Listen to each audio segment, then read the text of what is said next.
Hello friends, आप सभी का आपके यूट्यूब चैनल पे एक बार फिर से स्वागत है। और आज इस वीडियो में हम बात करने जा रहे हैं यंत्र इंडिया लिमिटेड के तरफ से यहाँ पर सन 57 बैच का नॉन आईटीआई और आईटीआई कैंडिडेट के लिए ट्रेनिंग अप्रेंटिसशिप यहाँ पे जारी किया गया है। जहाँ पे आप टोटल नंबर वैकेंसीज़ की अगर बात करते हैं तो लगभग 5395 पोस्ट यहाँ पे दिया गया है, जहाँ पे 3508 पोस्ट आईटीआई लेवल का है और 1887 पोस्ट आपका यहाँ पर नॉन आईटीआई का है, जो कि आपको ऑल ओवर इंडिया में इसका आपको ट्रेनिंग करवाया जाने वाला है। अगर मैं बात करूँ यहाँ पर फॉर्म का स्टार्टिंग डेट, तो यहाँ पे जो फॉर्म का जो स्टार्टिंग डेट है आप देख पा रहे होंगे 27 फरवरी 2023 लिखा गया है, लेकिन जो फॉर्म का जो डेट है स्टार्टिंग का वो अभी नहीं हुआ है, क्योंकि फॉर्म का स्टार्टिंग डेट यहाँ पर 1 मार्च 2023 से स्टार्ट होने वाला है। क्योंकि कुछ टेक्निकल फॉल्ट हुआ है इसीलिए ये डेट को बढ़ाया गया है। इसके बाद अगर मैं बात करूँ एज लिमिट के बारे में, तो यहाँ पे आप एज लिमिट साफ देख पा रहे होंगे कि कम से कम यहाँ पे 15 साल होना चाहिए और मैक्सिमम 24 साल आपका होना चाहिए 28 मार्च 2023 तक में। जहाँ पर अगर आप किसी कैटेगरी से बिलोंग कर रहे हैं, जैसे कि अगर SC ST से आ रहे हैं, तो यहाँ पे आपको 5 साल का छूट मिलेगा, यानी कि SC ST वाले 29 साल तक अप्लाई कर सकते हैं।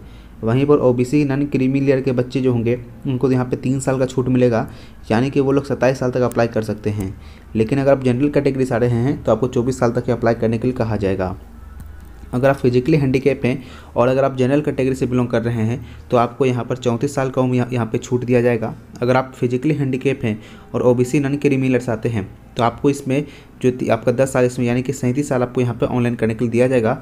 अगर आप SC ST से बिलोंग करते हैं तो यहाँ पे आपको 39 साल तक जो है आपको अप्लाई करने के लिए दिया जाएगा। इसके बाद अगर आप ITI कैंडिडेट की बात करें तो यहाँ पे NCVT चाहे CVT कहीं से भी अगर पास किए हों तो आप इस फॉर्म का अप्लाई कर सकते हैं।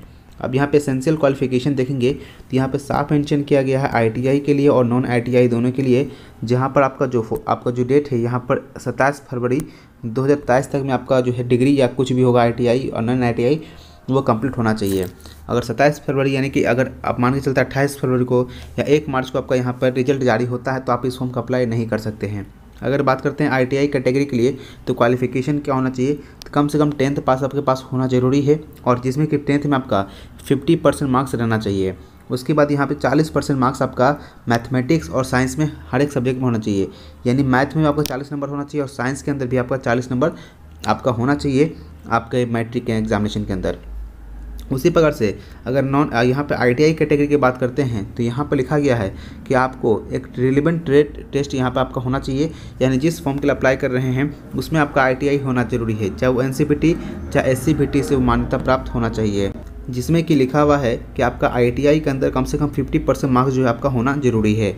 इसके बाद यहाँ पे आप देखेंगे इन एडिशन साथ में यहाँ पर कैंडिडेट को मैट्रिक पास होना ज़रूरी है, जिसमें कि 50% मार्क्स आपका 10th में होना चाहिए।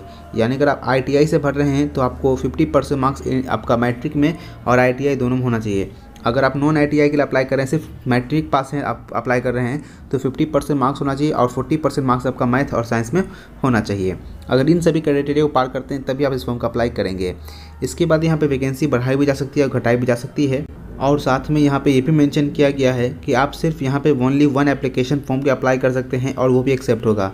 अगर आप 2 फॉर्म अप्लाई करना चाहते हैं तो यहाँ पे आपको फॉर्म को रिजेक्ट कर दिया जाएगा, यानी आप चाहे ITI लेवल पे फॉर्म भरें चाहे नॉन ITI पे फॉर्म भरें, आप दोनों उसको एक ही फॉर्म यहाँ पे भर पाएंगे, ये यहाँ पे बताया गया है। अब यहाँ बात करें सिलेक्शन किस प्रकार से लिया जाएगा, तो यहाँ पे मोड ऑफ सिलेक्शन देख पाएंगे। तो सिलेक्शन जो आपको होने वाला है वो मेरिट लिस्ट पे होने वाला है। मेरिट लिस्ट का मतलब क्या है कि मैट्रिक और नॉन आपका ITI ये दोनों का मार्कशीट का परसेंटेज को जोड़ के उसके बाद यहाँ पे निकाला जाएगा, जो कि ITI पोस्ट के लिए। अगर आप नॉन ITI पोस्ट के लिए अप्लाई कर रहे हैं तो मैट्रिक में आपका जितना परसेंटेज होगा उसके हिसाब से आपको यहाँ पर कॉल किया जाएगा। तो यहाँ पर मेरिट लिस्ट जो होगा सेपरेटली बनेगा ITI और नॉन ITI वाले दो का। जहाँ पे मेरिट लिस्ट अगर बात करते हैं नॉन ITI कैटेगरी का, वो आपका बनेगा ओवरऑल परसेंटेज जो मार्क्स आपने ऑब्टेंड किया है मैट्रिक के अंदर, जो हर एक सब्जेक्ट के अंदर आप देखा जाएगा कि आपने कितना हर सब्जेक्ट के अंदर नंबर लाया है।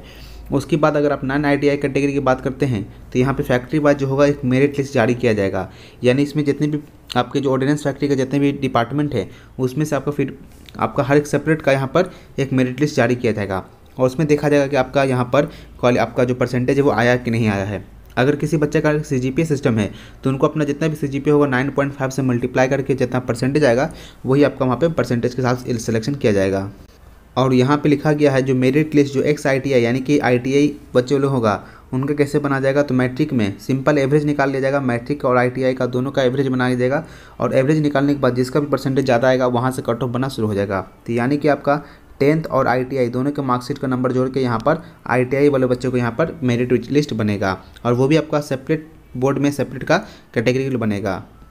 अगर बात करते हैं कि ट्रेनिंग का कितना दूर यहाँ पे पीरियड होगा, तो यहाँ पर नॉन ITI और ITI कैंडिडेट के लिए कहा गया है जो कि अप्रेंटिसशिप 1961 के एक्ट के अंदर जो कहा गया है वही आपका यहाँ पे ट्रेनिंग का जो मोड होगा, यानी कि आपका ट्रेनिंग का साल होगा। तो यहाँ पे 1 साल भी होता है, कभी कभी 2 साल भी होता है। तो मान के चलिए कि 1 साल या 2 साल यहाँ पे मेंशन तो नहीं किया है, लेकिन यहाँ पे 1 या 2 साल आपका यहाँ पे ट्रेनिंग होगा। इसके लिए आपको ट्रेनिंग के दौरान आपको कुछ पैसा भी मिलेगा और कितना मिलेगा, तो जिसे आप यहाँ देख सकते हैं, अगर आप सिर्फ मैट्रिक से अप्लाई कर रहे हैं तो आपको 6,000 रुपया पर मंथ मिलेगा, ये यहाँ पे लिखा हुआ है। वहीं अगर आप एक्स ITI यानी कि ITI पास हैं तो आपको यहाँ पे 7,000 रुपये आपको पर मंथ मिलेगा। इसके अलावा कोई भी अलाउंस आपको नहीं मिलेगा जब आप ट्रेनिंग के दौरान होंगे, ये भी यहाँ पे साफ मेंशन किया गया है। अब इसके बाद अगर बात करते हैं फ़ीस के बारे में, तो यहाँ पे जो फ़ीस दिया हुआ है जनरल कैटेगरी का और OBC कैटेगरी का, वो यहाँ पे 200 रुपये प्लस GST आपको कटेगा। अगर आप किसी भी SC ST या वुमेन या PWD या ट्रांसजेंडर से बिलोंग करते हैं तो यहाँ पे आपको 100 रुपया देना पड़ेगा, प्लस जिसमें जो GST लगेगा वो आपको पे करना होगा, जो कि नॉन रिफंडेबल होता है। यानी कि पेमेंट अगर एक बार कट गया तो आपको वो फिर वापस नहीं किया जाता किसी भी सर्कमस्टांसेस या किसी भी कंडीशन में। जो कि आप यहाँ पे पेमेंट जो है आप ऑनलाइन के माध्यम से कर सकते हैं, जैसे कि net banking, debit card, credit card, cash card या वैलेट या UPI माध्यम से या भीम के माध्यम से। जो होगा आपको ये सब स्क्रीन के ऊपर दिख जाएगा किस प्रकार से मोडिंग यहाँ पे पेमेंट करना है, तो यहाँ ध्यान आपको रखना है। और साथ में यहाँ पे मेडिकल फिटनेस की बात करते हैं तो यहाँ पे साफ लिखा गया कि मेडिकल फिटनेस बच्चे का होना चाहिए, जो कि अप्रेंटिसशिप एक्ट 1961 में जो रूल लिखा गया है वो आपका यहाँ पर होना चाहिए। और यहाँ पर देखेंगे आपका कहाँ पे ये फिजिकल आप मेडिकल टेस्ट होगा, तो ऑर्डिनेंस फैक्ट्री का जो हॉस्पिटल होता है, अगर वहाँ से आपको पास कर दिया गया मेडिकल में तभी आपको आगे प्रोसेस में लिया जाएगा, यानी आपका तभी ज्वाइनिंग यहाँ पे बनेगा। अगर यहाँ पे आपको रिजेक्ट कर दिया जाता है तो आपका ज्वाइनिंग नहीं बनेगा और वहाँ पे आप डिस्क्वालीफाई हो जाएंगे, ये यहाँ पे बताया गया है।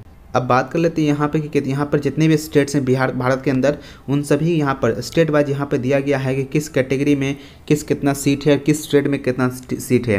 तो आप यहाँ पे नॉन ITI का मतलब समझ लीजिएगा मैट्रिक का है और एक्स ITI का मतलब समझ लीजिएगा कि ITI वाले बच्चों के लिए है। तो यहाँ पे पूरा ब्रांच का यहाँ पे जो नाम है आप यहाँ लिखा हुआ है। लेकिन आप यहाँ पे ये भी देख सकते हैं कि नॉन ITI मशीनिस्ट लिखा हुआ है।